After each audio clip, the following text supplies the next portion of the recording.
All right, welcome to another episode of ICU Doc Talk. Today we are going to talk about obesity, and obesity in medicine. So, and I have to have a waiver here. I am not I'm not an expert in obesity. I'm not an endocrinologist. I'm an anesthesiologist and a critical care physician. But I do have opinions about obesity in medicine and obesity in general. I'm also not a nutritionist and I'm not a dietitian. These are important to know that I'm not these things as I go about and discuss obesity in medicine. So let's go. It's probably I might ruffle some feathers, but I doubt it. Anyway, let's talk about it. And also, as I talk about this, this topic today, my opinions and thoughts about obesity are always evolving and changing, and I think they are as a society changing, which is good. So I'm willing to be challenged on anything that I say today. And you should email me, be like, hey, I think you're wrong about this or that, this or that, and I want to hear it because I'm definitely willing to be convinced otherwise out of my opinions. The first thing I want to talk about is the anti-fat bias that is in medicine. It is everywhere. It's every day. I observe it almost every day. The anti-fat bias in medicine by healthcare workers. It is one of these. It's one of these biases that is still oftentimes openly tolerated by healthcare workers. It's one of the last few biases, right? That it's just seriously, it can be so bad. The judgment, I can't tell you how many times I've heard like people be like, oh, this patient has obesity or obesity, a BMI, and I'm going to talk about BMI also, by the way. That's a big part of the discussion. Oh, this person has a BMI of 50. Oh, and then eyes rolling and being like, wow.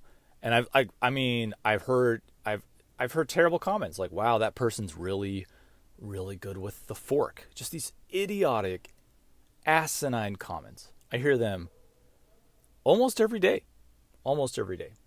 Really. I know that's, if you're not in medicine, that is probably that's very likely disappointing for me to report to you. But it is true.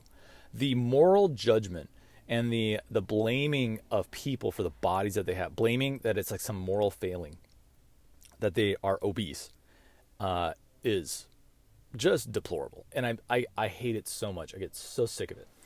Now let's back it up a little bit. Let's talk about terminology. So in the fat positivity community, which not all people that are obese subscribe to, all that stuff. Being called obese itself, being labeled as obese, can be a problem for people. I'm going to use the term obesity because we use it in medicine. This is, I talk about medicine here, so I will be using the term obesity. I realize that many people that are obese do not like, or are fat do not like that, and a lot of times in the fat positivity community, people like to just be called fat, fatness, fat, because it's fat positivity. Anyway, I do recognize all those things, but I will be using the term obesity and fat as well.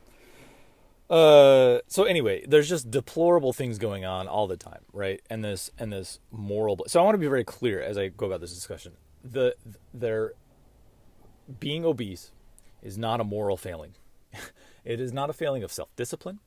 Fat people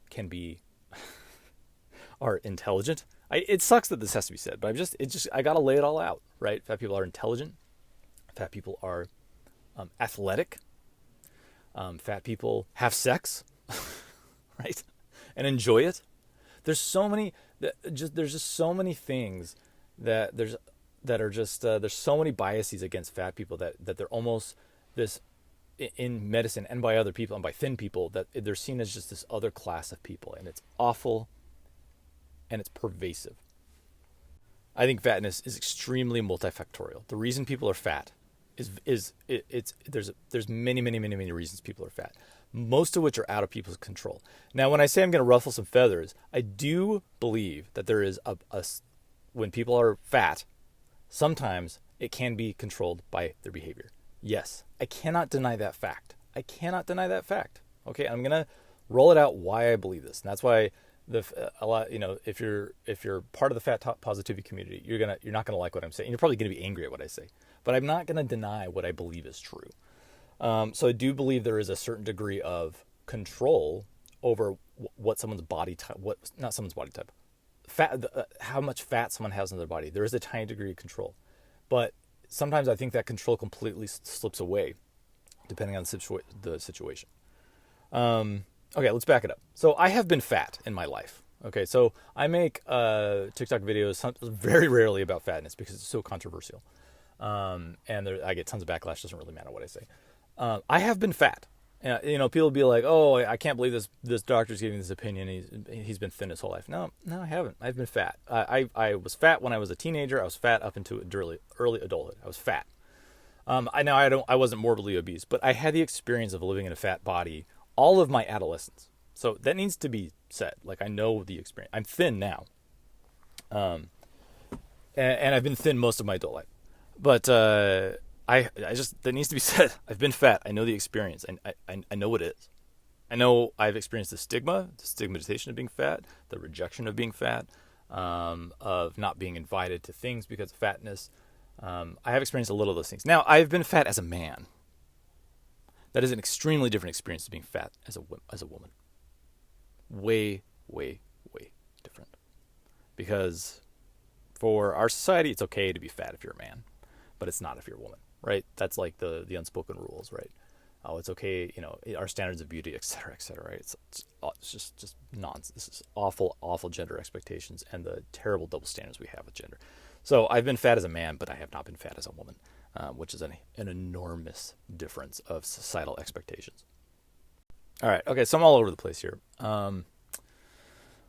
Let's talk about BMI. Okay, so BMI, body mass index, is an extremely crude measurement that is still used to this day in medicine.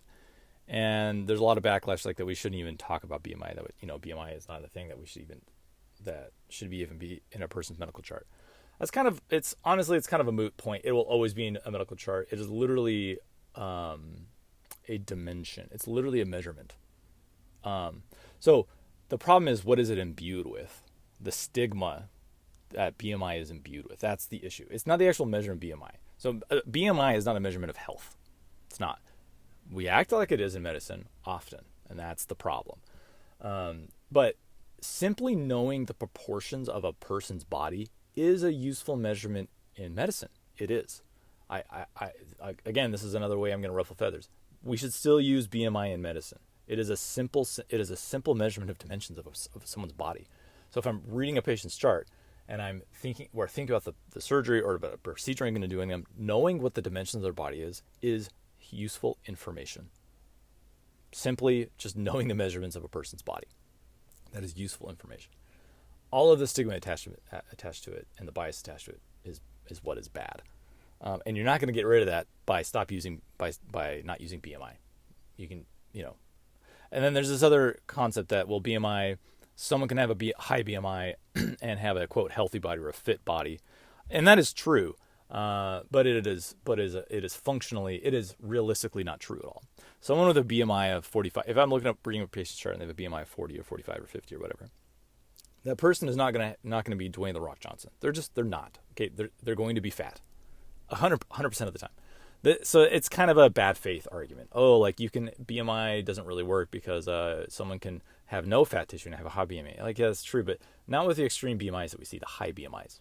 So that argument just functionally does not hold any water. If someone has a BMI of 40, 50, 60, they have a ton of fat tissue on their body and they have large dimensions. That's a fact. And seeing what their BMI, their number is, and then also looking at their height and the weight, that gives you a good idea of what their body type is going to be like. And their dimensions are going to be like before meeting the patient, before putting them in an operating room bed, before bringing them to the ICU, before doing a procedure on them. It's useful information that healthcare workers do need to know. That's just all there is to it. It needs to be in a patient's chart, and that's how it is. That's how it should be used. It should not be used for anything other than that, with imbuing, applying moral judgment to a patient. Anyway, talking about the stigmatization of fatness, I think from what I've observed, people that are fat, patients that are fat, they are not listened to as much. They're not believed by their by their physicians, by their primary care physicians. Everything about their health is blamed on their weight. This is the problem. it causes bias and anchoring bias on people that are the healthcare providers that are treating fat people. Everything is blamed on their weight. So they come in with a complaint. Particularly women, right, who are less believed more than men.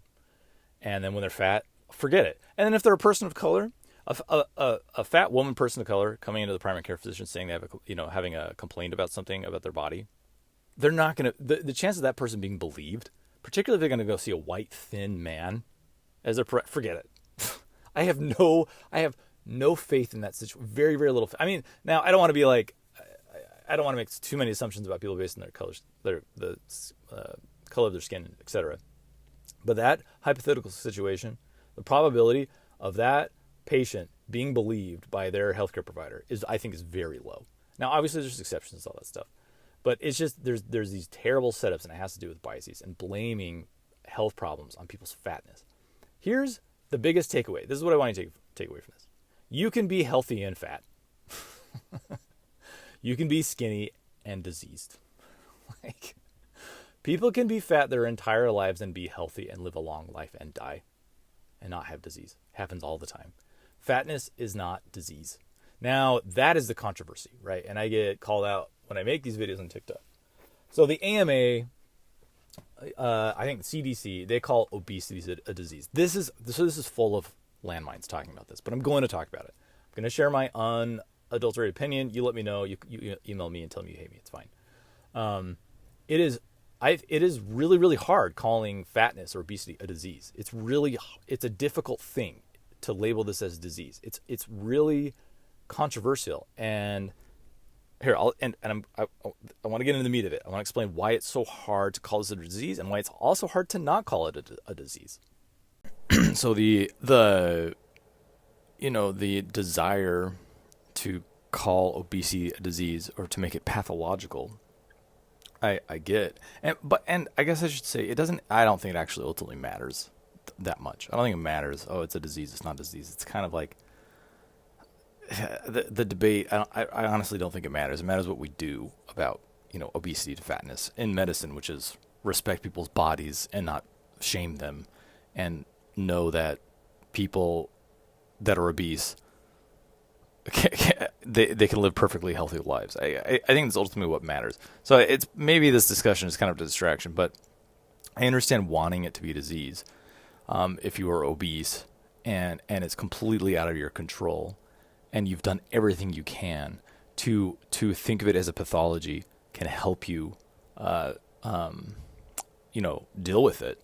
And, seeking medical advice about it and making it a medical problem to seek medical advice about to help you with it. If it was something you want help with. I understand that, wanting it to be a pathology. And there are truly pathophysiological states that lead to obesity, like hypothyroidism and endocrine disorders. So, is obesity an endocrine disorder? Maybe it is. I don't know. I'm not an endocrinologist. The one of the issues is when you look at the definitions of obesity, of obesity as a disease, the way that it's characterized is always the consequences of the risk factors of obesity.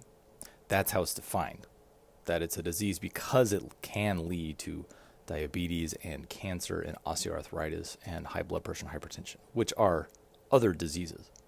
So obesity is always, when it's described as a disease, it's described in terms of the diseases that it can lead to, which doesn't describe a disease, if that makes sense. And I think one of the positives, to counteract of describing obesity as a disease by the AMA and the CDC, is that it can help improve research and into the causes of obesity. It can lead to improvements in the methods to prevent obesity, and then that can improve patient health outcomes because the other side of this coin, people that don't want to, fat positivity, that, focus on healthiness and strength and all those things.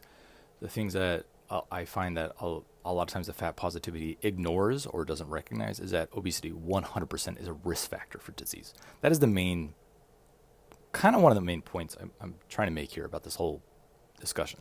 It is undeniably a risk factor for disease. If you are obese, if you carry around more fat tissue, you are undeniably at higher risk for other things, like the things I mentioned: heart disease, diabetes, cancer, osteoarthritis.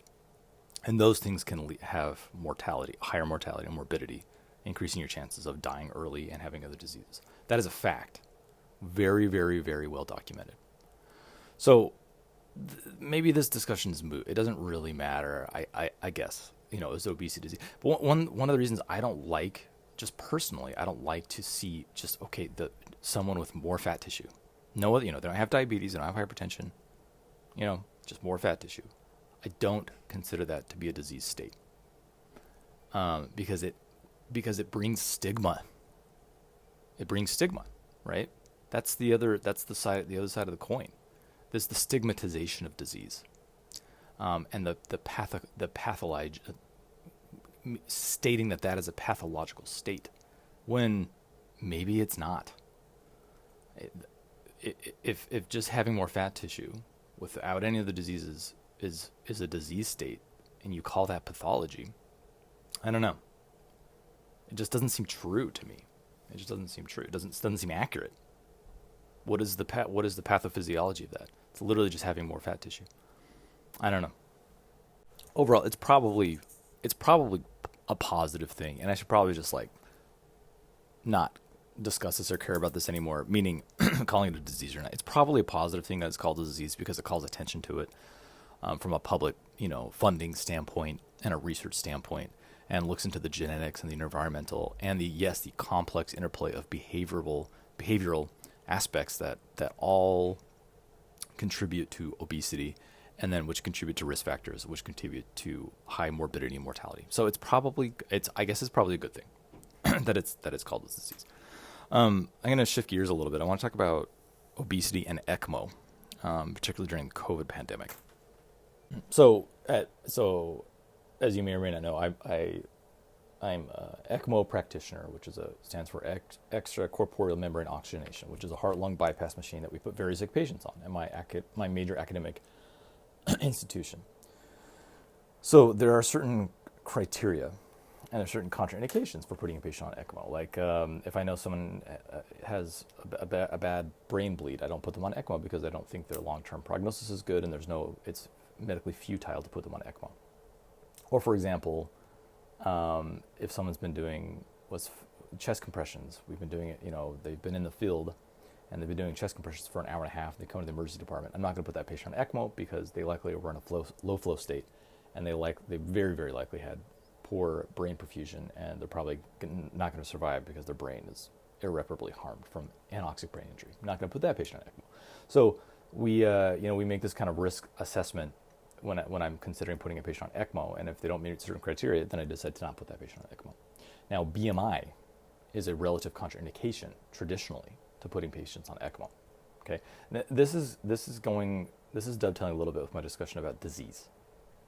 Okay, so we don't put patients on ECMO when they sometimes we call it a relative contraindication rather than an absolute contraindication. Like, we need to consider it. So some institutions say, a BMI of 40 or 45, we're not going to put that patient on ECMO simply because of their BMI.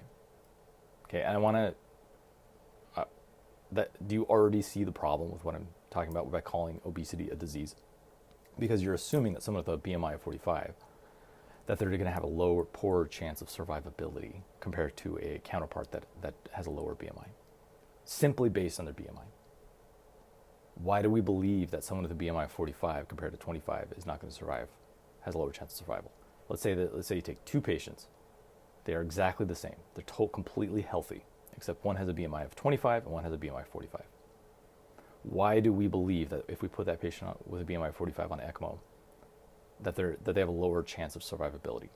So this all has to do with resource management, right? ECMO is a limited resource, and we're very selective who we put it on, right? We triage who we put it on because it's a limited resource, and we also don't want to extend someone's life that we don't think has a good chance of survival. So BMI is in this.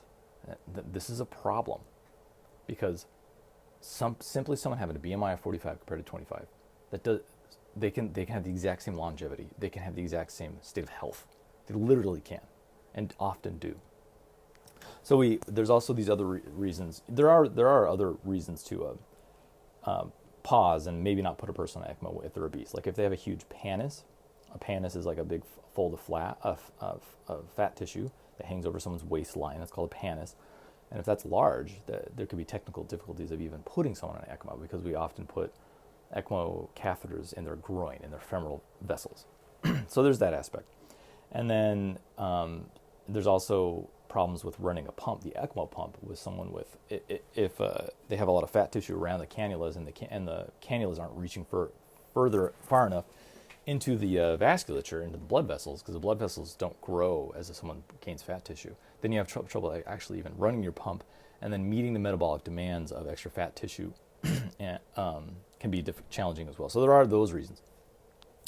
But I've looked back at retrospective data of people with higher BMIs put on ECMO. They survive at the same rate as people with lower BMIs. Let me repeat that. Looking back retrospectively at the pandemic, people with a higher BMI, they don't die more often than non-BMI when they're placed on ECMO for COVID. They didn't. So it's wrong.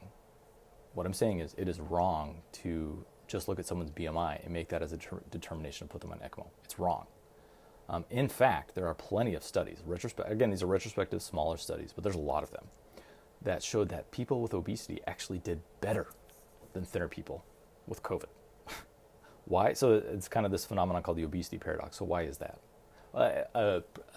One explanation is that people with higher BMIs, they have more fat tissue around their chest, right?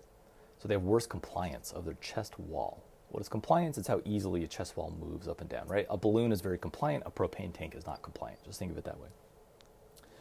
Now, because they don't have a lot of compliance, when they're really sick with COVID, and they get intubated, they can be more difficult to ventilate. They can be harder to open up the little air sacs of their lungs called alveoli. They can have more atelectasis, which is collapsing of those little air sacs.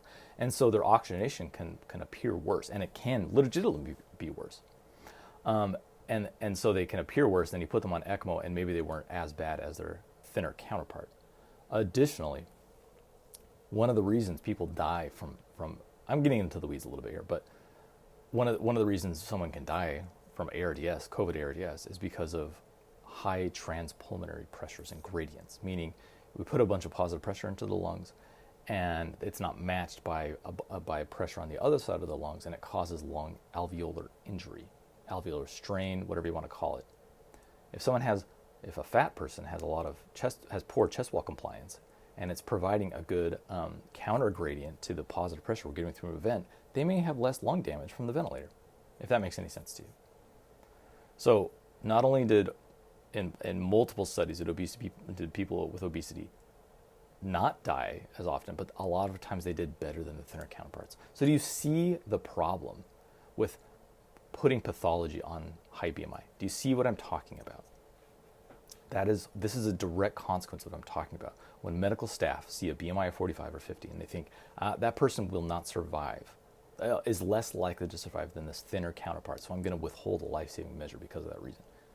Do you see what I'm saying? It's wrong. It's wrong. And this is the stigmatization of disease.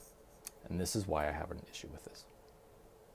And I can't even think of all the other scenarios where this same mentality about obesity might come into play. When you're triaging patients and you're talking about having them come for a surgery or come for this or come for that or and then withholding a treatment because of their obesity and saying that it's pathological, that they must lose weight in order to get this medical. That's a problem. That is the problem with calling obesity a disease. That is where I'm coming from with this.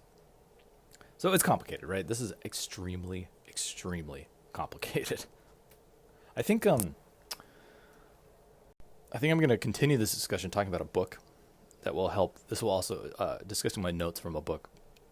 This will also help me, because I'm kind of all over the place talking about this. This will help me just organize my thoughts a little bit more. So I'm going to talk about, it's a book called What We Don't Talk About When We Talk About Fat. It's by Aubrey Gordon. I think she does, she's a big part of fat positivity community. And this book was phenomenal. You definitely need to read. Everyone needs to read this book. It's a really passionate, intelligent, and also scathing commentary about anti-fat bias that pervades every facet of society. Every person needs to read this book. It's not only learn about objective anti-fat bias, but also the anecdotal and like personal accounts from the author that show you how fat people are subject to just cruel biases and judgment and marginalization and oppression. It is unbelievable. If you are not fat, the scales will fall from your eyes and will very likely expose your own bias. Something that happened to me as I was reading this, which is really a groundbreaking book. I think the author makes a really good case that fatness, again, I'm mirroring the author's use of the word fat, it's a distinguishable identity, and it's a lived-in experience and this lived-in experiences systemic discrimination and widespread cultural stigmatization. Widespread. I don't feel that this minimizes other oppressed groups, right? This is like one of those like critiques about anti-fat bias movement, that it minimizes other oppressed groups. But unfortunately, there is no zero-sum game of identities that are oppressed. Just because fat people are oppressed doesn't mean that other groups. And anyway, I don't think there's a crowding out of the market of oppressed groups when you recognize fat people as being oppressed. Anti-fat bias is different from racism and sexism, for example, because its discrimination can apply across sex, across race, and across wealth. And it's tinged with the assumption that there is a deep moral failing on account of the fat person in question. That's one of the main issues with the bias. But as the author does a good job of pointing out, body type is not a meritocracy. But that is exactly how our culture treats body type. In an instant, the unforgiving gazes come to the conclusion about, someone looks at a fat person and they come to the conclusion that about that person based on their body type right in front of them, right? Many people do this. It's everywhere. It's pervasive. The anecdotes that this author shares are heartbreaking, and they're totally emblematic of anti-fat bias. Whether it's an older woman physically removing a melon, like a cantaloupe, from the author's shopping cart because it was, quote, too much sugar for her. Like just a stranger came up to her shopping cart and took a melon out of her cart and said it was too much sugar for her. Or a doctor attributing any ailment to her body size. The author is exposed to a panorama of judge and jury everywhere she goes. And then she goes into great detail about the desirability myth, where fat people couldn't possibly be physically attractive or engage in romantic or sexual activities. But they do. They do all the time. And because of this desirability myth, fat women are especially vulnerable to unwanted sexual advances and rape, because their assailants knowingly understand the system to which we are all implicit. And this is the system. Fat rape victims are not believed because they're seen as being less sexually desirable. That's the desirability myth that predators take advantage of, which this author talks about, and it happened to her. You can literally and legally be denied services and healthcare because of your weight. Businesses can deny serving you. Doctors can put weight limits on patients that they will see, right? Just what I was talking about. The media and anti-fat campaigns promulgate the falsehood that fatness is a state of disease, which I think it's a falsehood, that it's pathological and all must be cleansed or shamed into believing their bodies are not only bad for them, but society at large. From Michelle Obama's Let's Move campaign to a talking head pointing to a, quote, headless fatty on the news, all this fat shaming not only destroys the mental health of those that are fat, but has the exact opposite effect. People gain weight in midst of shame culture and engage in the very mischaracterization that originated with the discrimination itself, like developing an eating disorder or binge eating. So, if a fat person binge eats, it doesn't mean they're fat because they binge eat. They're binge eating because of fat shaming, right? Think about it. Think about that. Or eating in secret. Are they fat because they're eating in secret, or are they eating in secret because they're ashamed about their fatness? So, and I'm repeating myself a little bit here, but despite what the CDC and AMA state, again, I personally do not believe fatness or obesity is the disease. A lot of the confusion and judgment in part comes because fatness is not necessary or sufficient for disease. Let me repeat that. The confusion and judgment comes because fatness is not necessary or sufficient for disease, meaning any body type, thin or big, can become diseased with cancer, sleep apnea, coronary artery disease, type 2 diabetes, degenerative joint disease, and many other ailments. Also, any body type can be healthy their entire lives. Simply having lots of adipose tissue, which is what fat tissue is not, again, my opinion, is not a disease state. Fatness easily and commonly goes hand in hand with being healthy, as measured by the exact same metrics you'd use for a thin person. However, fatness is most definitely a risk factor for not only disease, but also mortality, like I've discussed. With this book, I felt the omission of this fact. The author does not mention this once. She does not mention how fatness is a risk factor for disease. And that could only have been intentional, because this author is very well informed.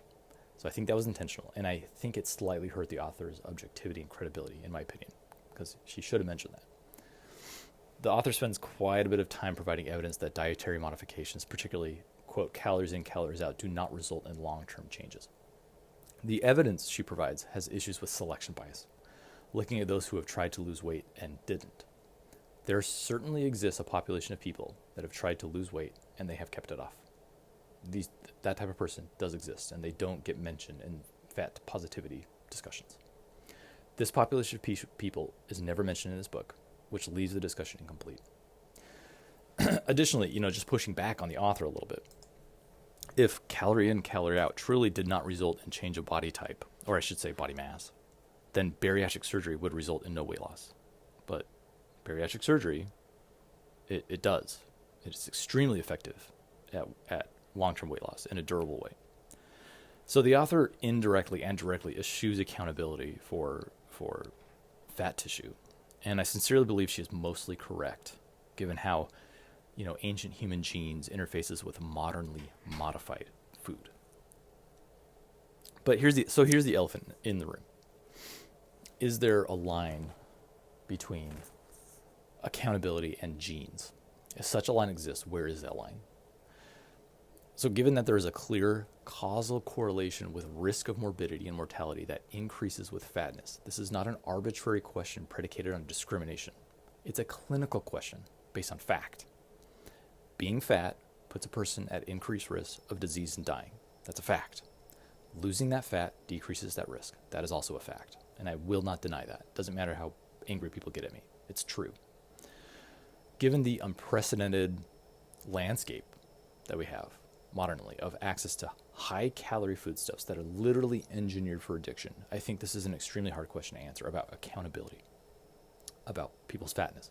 People are at the mercy of a market that vies to keep them consuming the same high-calorie and addictive foods as much as possible.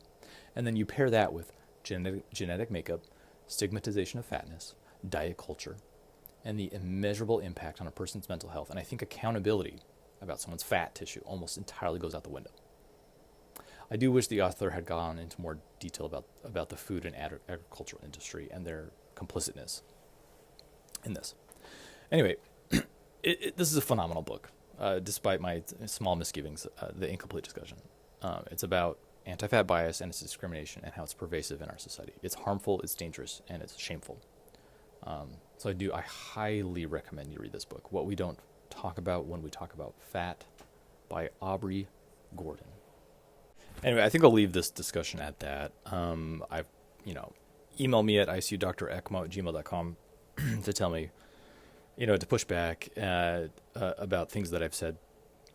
And, if you want this podcast audience to get another perspective, your perspective, I'll even, read, send me an email about the points you think I'm wrong. And if you want, I'll even read the email here so other people can hear it that listen to this podcast. And my mind can be changed. As I said, I'm open to this. I think, to many opinions and things. I think the bottom line is, there's a lot of things to talk about, but the bottom line is the anti-fat bias in our culture and the discrimination against fat people is morally deplorable.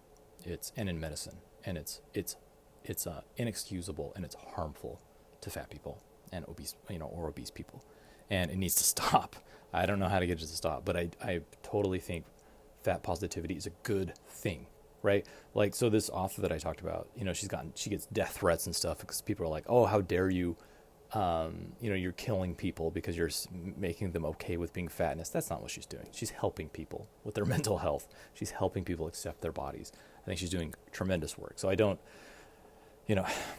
Yeah. Anyway, I'll just leave it at that. But I do want to talk about, let's move on from this topic. But again, email me, yell at me if you want. Tell me you hate me. I'm okay with that. I can take it. And then I'm happy to continue this discussion on another episode. If you email me and you're like, hey, I want you to talk about this and this. I want you to read my email and I want you to talk about it. I will do that if your arguments have merit, but I'm very, very open to that. And to be called out about my opinions, because I'll just repeat it again. I'm very willing to change my opinions about stuff. One thing I'm not willing to change my opinion about, because it's not an opinion, well, it's because it's opinion based on fact, is that fatness is associated with increased risk of disease. That's a fact. That's not something anybody can talk themselves out of. That can't happen. Anyway, I'm going to talk about another book that's not related to the topic today. All right, this book is by none other than the author that I maybe talk about the most, David Graeber, the late David Graeber, who was a anthropologist. He passed away only a few years ago, unfortunately. He was an anthropologist and he was an anarchist. And he's probably one of the most amazing writers I've ever read. I've read, on this podcast, I've talked about probably several of his books. I've read 4 or 5 of them. Bullshit Jobs, which I talk about all the time, he wrote, and then Debt, the First 5,000 Years, and then The Dawn of Everything. These are extremely good books. They will change the way you think. They will not radicalize you into being an anarchist if that's what you're afraid of. Anyway, the most recent book I read by him is called The Utopia of Rules, on Technology, Stupidity, and the Secret Joys of Bureaucracy. Which this book is not what you think it's about based on the title. And it's a series of essays, but it works out really well as a book. It was originally published in 2013, and it's only 260 pages. So, basically, the short version of this book, in a sentence, is that bureaucracy, which is pervasive in modern society, is a stand-in for the stupidity of violence. Like, violence is stupid, and so is bureaucracy. And it's better that we have a bureaucratic system, rather than a violent system. That's one of the main points. But he talks about a lot of different things in this book. And I cannot cover all the topics, but he does. There's a lot of things covered in this book. So the genius and creative thinking of Graeber is really showcased here. I rarely read someone who completely turns upside down the narratives and the myths that we hold to be true about our society and culture and politics and economics. In this book, you'll get everything from critiques on the power hierarchy of government and corporations, from the interpretation of Harry Potter and The Dark Knight Rises. It's really all over the place in this book, and it's a lot of fun and very interesting to read. It's a hodgepodge of stuff, so it's hard to review and put this short book in. But it's basically, to really get into it, it's about the drudgery and the necessity of bureaucracy. The main argument is that bureaucracy is ubiquitous. It's everywhere, not just limited to the government. It's everywhere. It's in corporations and everywhere you go. And it perpetuates the stupidity of systems of violence without the actual violence. The way he frames this really starts making a lot of sense as you read on. He's not advocating for bureaucracy. He doesn't think it's good. He's merely reporting on its reality and necessity.